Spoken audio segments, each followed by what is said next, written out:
Escritura para esse início de vídeo. Livro de João, capítulo 3, verso 16. Porque Deus amou o mundo de tal maneira que deu o seu Filho unigênito, para que todo aquele que nele crê não pereça, mas tenha a vida eterna.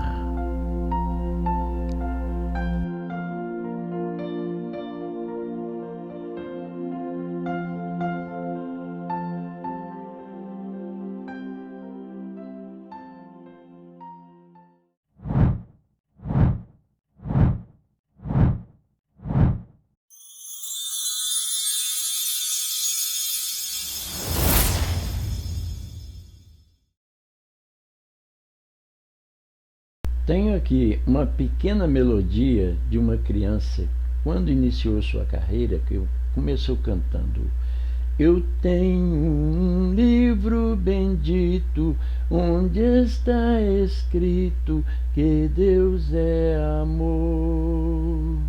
Bíblia, tu és o meu livro, meu condutor. Bíblia, tu és o meu guia de muito eterno amor. Bíblia, tu és. O sacrifício de Cristo pelos nossos pecados não foi uma reflexão tardia, nem algo que Deus tenha decidido fazer. Quando o pecado entrou no mundo pela desobediência de Adão, este plano foi elaborado pelo Deus eterno, o Todo-Poderoso, que já conhecia todas as coisas antes de criar o mundo. Tão reconfortante deve ter sido para os crentes judeus saber que a vinda de Cristo e sua obra da salvação foram planejadas por Deus antes da fundação do mundo. Isto os assegurava de que a lei não estava sendo desprezada por não funcionar, mas que tanto a lei quanto a vinda de Cristo eram parte do pleno alerto eterno de Deus. Primeira carta de Pedro, aqui no versículo 13, quero estar dando uma citação dentro destes versículos, a partir do versículo 13. Portanto, cingido os lombos de vosso entendimento, sede sóbrios e esperai inteiramente na graça que se vos ofereceu na revelação de Jesus Cristo. Como filho obediente, não vos conformando com as concupiscências que antes havia em vossa ignorância, mas como é santo aquele que vos chamou, sede vós também santos em toda a vossa maneira de viver. Porquanto escrito está: sede santos, porque eu sou santo. Aleluias! Aqui está as Escrituras nos advertindo dentro de nosso procedimento de ser uma pessoa santa, com as formas de agir, nossa forma de ser, porque pelas nossas atitudes próximo ao próximo, com aquele com quem nós dialogamos, Deus tem dentro de nós uma perspectiva de ver, olhar em nós e ver o que nós praticamos, se estamos em obediência para com a palavra. E Deus, Ele não é Deus de confusão, Ele é um Deus de posição, como Ele não é Deus de mortos. Amados, Deus não é Deus de mortos, mas Deus de vivos. E então, quem está vivo, cuide-se, ande no propósito de Deus, na posição de vivo, para que possamos viver nele eternamente pela palavra de Deus, e que Deus possa multiplicar muitíssimamente as bênçãos sobre você, meu irmão e amados ouvintes, que vai estar à escuta de mais uma pregação da palavra de Deus, a qual irá ser transmitida através desse canal. Mas é o tempo de Deus aqui conosco. Deus abençoe a todos. Amém. Muito bom dia, preciosos irmãos. Deus abençoe a todos em mais esse dia e nos dias que também hão de vir, se o Senhor assim nos conceder a vida. Vamos conversar um pouquinho aqui, falar a respeito do que Jesus contou no Evangelho, e Lucas escreveu, está no capítulo 16 do Evangelho de Lucas, começa no verso 19 e vai até o verso 31, exatamente sobre o título é O Rico e Lázaro. A gente já ouviu muitas falas sobre este assunto, e nunca falamos assim diretamente sobre este assunto, e que às vezes as pessoas interpretam, como as demais escrituras interpretam, mas a gente prefere ficar com o que está escrito. Vivemos uns dias de que muitas visões, muitas profecias e muitas pessoas morrem e vão ao céu, chegam aqui e dizem coisas que não são escritas. E aquilo não tem resultado nenhum, não traz benefício nenhum, nem para quem diz que foi ao céu, nem para quem ouviu o que ele disse que viu lá, o que Jesus falou para ele, não tem resultado nenhum, porque não sucede nada. Eu não quero julgar, mas eu deixo com a palavra de Deus aquilo que qual nós devemos crer, confiar no que está escrito. Se a pessoa vai ao inferno, vem aqui e diz assim, assim, assim, bom, eu fico com o que está escrito. Uns dizem que não existe o inferno, outros dizem que Deus é um Deus bom, que não vai mandar ninguém para o inferno. Acredito sim, que Deus não manda. A pessoa vai porque ele quer ir. Porque afinal de contas está traçado os destinos. Assim, se você fizer isso, você está andando no caminho da vida. Se você andar ao contrário, você está andando no caminho do inferno, É a morte. Mas sabendo que haverá uma segunda morte.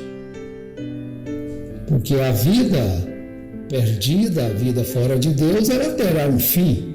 Não me refiro a essa vida natural aqui, que todos nós estamos sujeitos a ela. a sentença dada no Jardim do Éden após a queda. Tudo bem.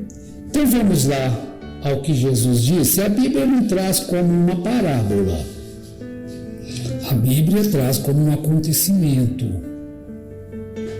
Ora, havia certo homem rico que se vestia de púrpura e de linho finíssimo e vivia todos os dias regalada e esplendidamente. Havia também um certo mendigo chamado Lázaro, que jazia cheio de chagas à porta daquele, e desejava alimentar-se com as migalhas que caíam da mesa do rico. Os próprios cães vinham lamber-lhe as chagas. Hoje tem, o São Lázaro, que é o protetor dos animais.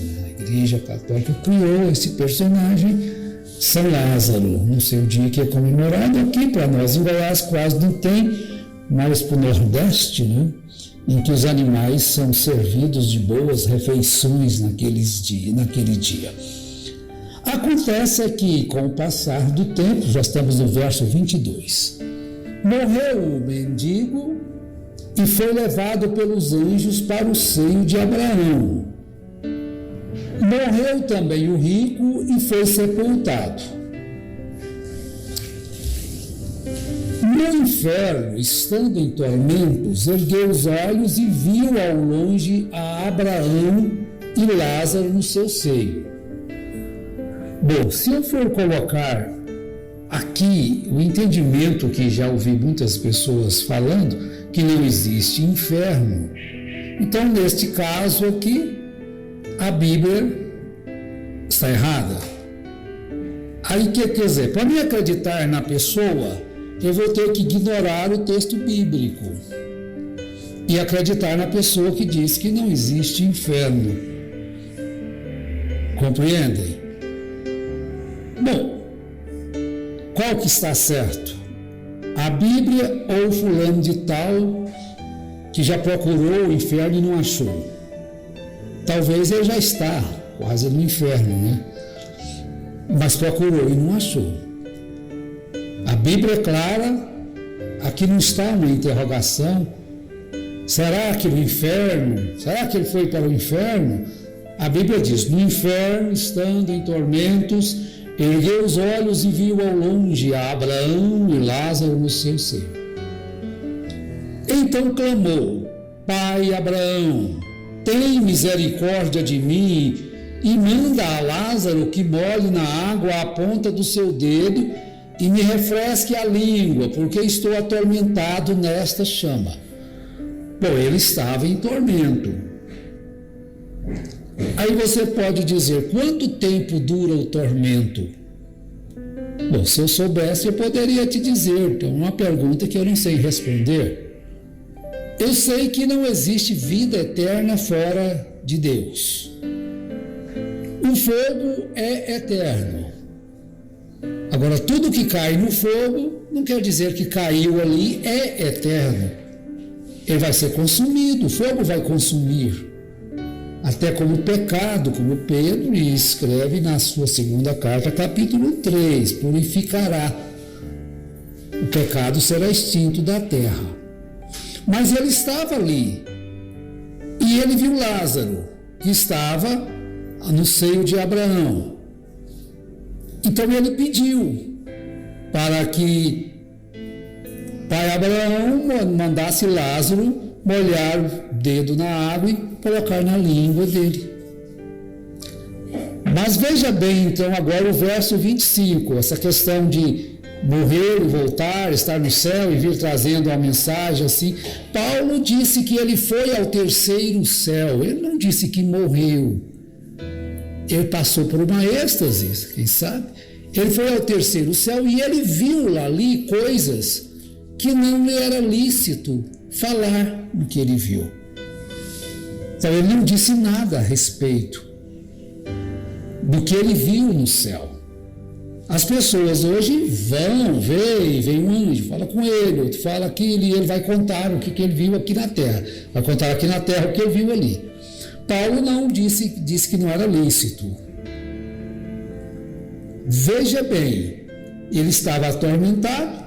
Então, no 25, Abraão lhe respondeu, dizendo: Filho, lembra-te de que recebestes os teus bens em tua vida, ao passo que Lázaro somente males, mas agora ele é consolado e tu atormentado. Então agora nós vamos enfatizar uma coisa aqui que é muito esclarecedora, preste atenção. Além disso, está posto um grande abismo entre nós e vós, de sorte que os que quisessem passar daqui para vós não poderiam, nem os de lá passar para cá. Respondeu ele: Rogo-te, ó Pai, que o mandes à casa de meu pai. Está certo, ele morreu, ele está aí, então que o Senhor mande ele lá na casa dos meus pais para fazer uma missão, pregar para eles, dizer para eles como que se deve ser a vida aqui na terra, que deve converter dos seus maus caminhos. Olha aí o que ele propôs para Abraão. Parece que seria interessante, né? Uma pessoa morreu, foi no céu, e vai pregar aqui agora para os que estão vivos. Ensinar os que estão vivos. Olha, eu morri, eu fui para o céu, e lá o céu assim, assim, e vocês devem converter-se e aceitar Jesus como seu Salvador, para ir para onde eu estava. Mas ele disse isso para Abraão. Mas existe um abismo entre nós e vós, de sorte que os que quisessem passar daqui para vós não poderiam, nem os de lá para cá. E ele então, vamos enfatizar o 27 de novo. Respondeu ele: Rogo-te, ó Pai, que o mandes à casa de meu pai, pois tenho 5 irmãos, que ele lhes dê testemunho, a fim de que não venham também para este lugar de tormento. Será que precisaria dos mortos ressuscitarem para dar testemunho? Não existe, a Bíblia já não está aqui dizendo as coisas para nós fazermos? Ou se nascer um que morreu há tantos anos, viesse aqui agora pregar, resolveria o problema? É claro que não. Porque os mortos cessou a sua atividade. A Bíblia é clara: bem-aventurados são aqueles que morrem no Senhor, para que descanse de seus trabalhos e suas obras os acompanhem, sigam. Então eles morreram e agora estão aguardando a ressurreição. A Bíblia só dá esse ponto. Então Abraão lhe diz: tem Moisés e os profetas, ouçam-nos. Então, se seria no nosso dia hoje, o que Abraão lhe iria dizer? Lá tem a Bíblia, lá tem os pregadores, ouçam-nos. Mas ele insistiu. Ele tinha um pensamento que talvez, se um dos mortos viesse, poderiam ajudá-los melhor. Então o rico lhe diz: não, pai Abraão, mas se algum dos mortos fossem ter com eles, arrepender-se-iam.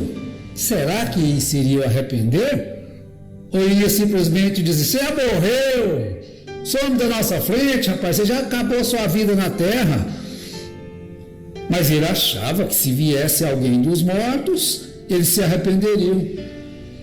A resposta agora, concluindo, ela é enfática, determinada, ponto final. Respondeu Abraão: se não ouvem a Moisés e aos profetas, também tampouco acreditarão ainda que algum dos mortos volte à vida. Então, ponto final. Se você não ouve agora, se vier um morto, você também não vai ouvir. Porque façamos o bem agora enquanto podemos. Então, eis o motivo de Deus levantar pregadores para pregar o que está escrito e não para tentar modificar os textos, a tradução disso, a tradução do hebraico, a tradução do grego. Para aí, vocês são mais sábios do que Deus? Jesus estava na terra e ele usou o que estava escrito. Agora eu não devo usar o que está escrito, vou usar o que o teólogo fulano de tal, Beltrano, achou que era certo e não o que alguém traduziu no passado? Se a Bíblia mostra-nos que homens inspirados por Deus escreveram a Bíblia, ao mesmo tempo homens foram inspirados por Deus para traduzirem a Bíblia. Porque de que adiantaria as pessoas escreverem a Bíblia e depois Deus permitir que os tradutores mudassem tudo que eles escreveram? É só você analisar a Bíblia inteira e ver se isso aqui é correto, como a vida, ou não é correto. Qual que seria correto? Não é boa a tradução da Bíblia. Mas ficam arrumando intérpretes para pregarem conforme as suas concupiscências. Então, e as pessoas se assustam, são enganadas por visões. Pessoas foram ao céu, pessoas foram ao inferno, e vivem indo no inferno e voltando, isso não é Bíblia. Você tem o seu tempo enquanto você estiver vivo.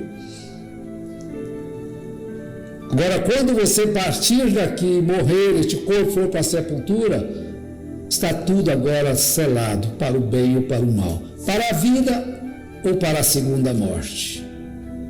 Analisemos com critério, com paciência, com amor. Essas coisas estão escritas para a nosso respeito, para que nós meditemos nela e pratiquemos o bem conforme está escrito na palavra, e não nos envolvermos com costumes, sistemas, interpretações errôneas da palavra. E que Deus, aquele mesmo que inspirou eles a escreverem, ilumine o nosso entendimento para aceitá-las conforme elas são, as Escrituras. E se falta de sabedoria, peça a Deus para que, crendo na palavra, que você possa também compreender elas como elas são. E eu peço a Deus para abençoar a cada um que ouve esta programação e ajude cada um a compreender. E que vocês possam espalhar também isso, ajudando a levar mais longe estas palavras, através do seu like e através do seu comentário. Deus te abençoe com saúde, hoje e sempre. Amém.